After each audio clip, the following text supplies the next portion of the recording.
Bienvenidos a la práctica de esfuerzos internos. En esta práctica mediremos el esfuerzo cortante y el momento flector. Los objetivos de la práctica son en principio la medición experimental del esfuerzo cortante y el momento flector. Para la realización de la práctica vamos a utilizar un material donde aquí se ven un par de diapositivas que podréis parar previamente o posteriormente en el vídeo para ver en detalle. Básicamente, lo que se muestra en estas diapositivas es lo que veis en el vídeo que hay a continuación.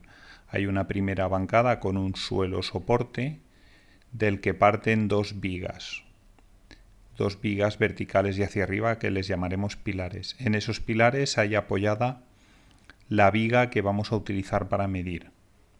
Hay que asegurarse que la viga que vamos a utilizar para medir esté perfectamente equilibrada con el suelo. Para eso tendremos en el material de la práctica un nivel que utilizaremos para comprobar que esté horizontalmente con el suelo.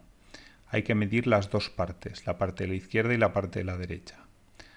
Esa viga va a estar en uno de los apoyos, va a tener un apoyo móvil y en el otro un apoyo fijo, de tal forma que se van a absorber todas las reacciones.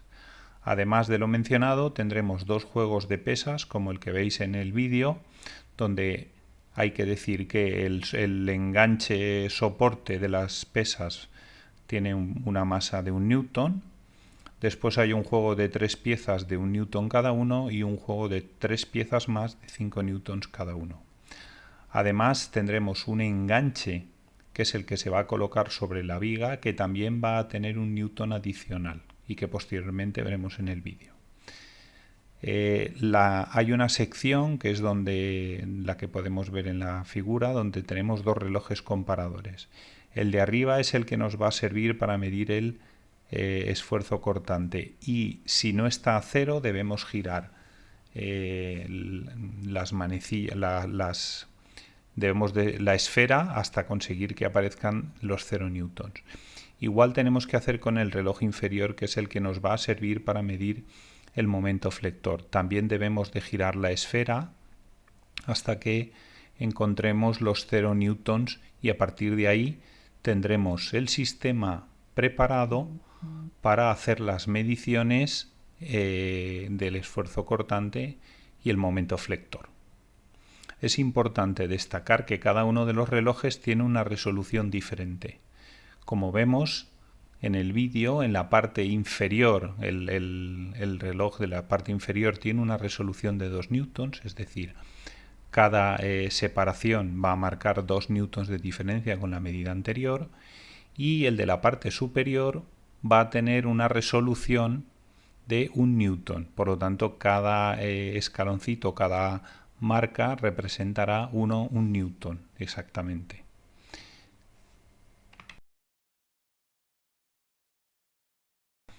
El primero de los montajes que se van a realizar es el que vemos en la figura. Simplemente va a ser una carga central. Para ello, como ya hemos dicho, lo que haremos será colocar las cargas que previamente nos habrán indicado el profesor, y la colocaremos en el punto central. Para eso evidentemente habrá que medirlo. Tal y conforme hemos indicado anteriormente, esa pieza soporte que se ve en el vídeo ya tiene 1 newton y por lo tanto hay que tenerlo en cuenta como carga adicional. Se debe de colocar en el punto donde nos han indicado, en este caso en el centro, y en ese momento se deja cargando el resto de peso. En este caso era 10 newtons y por lo tanto ese es el total de peso que tenemos en la parte central. Observando cómo se han movido los relojes, podemos determinar el esfuerzo cortante que podemos medir experimentalmente y el momento flector que también medimos experimentalmente. El reloj de arriba podemos detectar rápidamente y debemos de tomar esas dos medidas. Aquí, como se ve, pues estaría entre un valor de aproximadamente 10-12 más o menos para lo que sería el momento flector, y para el esfuerzo cortante alrededor de 5. Ya como hemos dicho, la carga es de 10 newtons y por lo tanto es normal que el cortante en esta zona sea aproximadamente de ese valor. Una nota importante a la hora de las mediciones.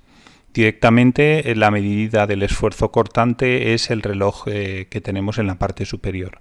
Sin embargo, para el reloj que tenemos en la parte inferior hay que multiplicarlo por un brazo de palanca que son de 100 milímetros. Por lo tanto, la medida nos vendrán en newtons por milímetro. Finalmente, van a realizarse dos montajes adicionales. Uno, el que se ve en la figura, donde lo que haremos será una de las cargas, la desplazaremos respecto de la distancia que nos dijo el profesor. Es decir, la primera, la que está más cerca del punto A, es decir, de la izquierda del montaje, la dejamos sin moverse y movemos la que tenemos más a la derecha.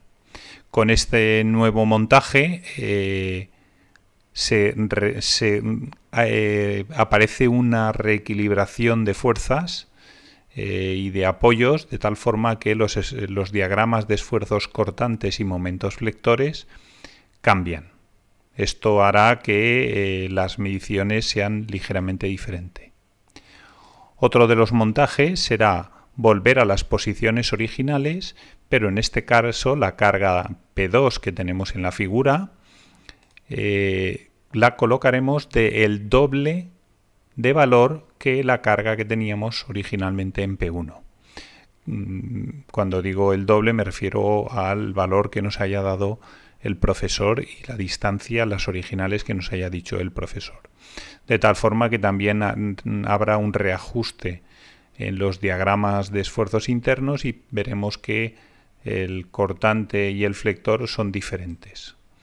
Finalmente, lo que tenemos que hacer para presentar la práctica es realizar un cuadernillo, una memoria, donde lo que vamos a presentar son todos los montajes que se han realizado, dibujando los diagramas de esfuerzos cortantes y flectores, ya que el axil no va a existir en esta práctica, y deberemos de razonar la diferencia que hay entre unos y otros, porque existen, y por otro lado la discrepancia que encontremos entre los valores medidos experimentalmente y los valores medidos, de donde pensamos que puedan existir esas discrepancias.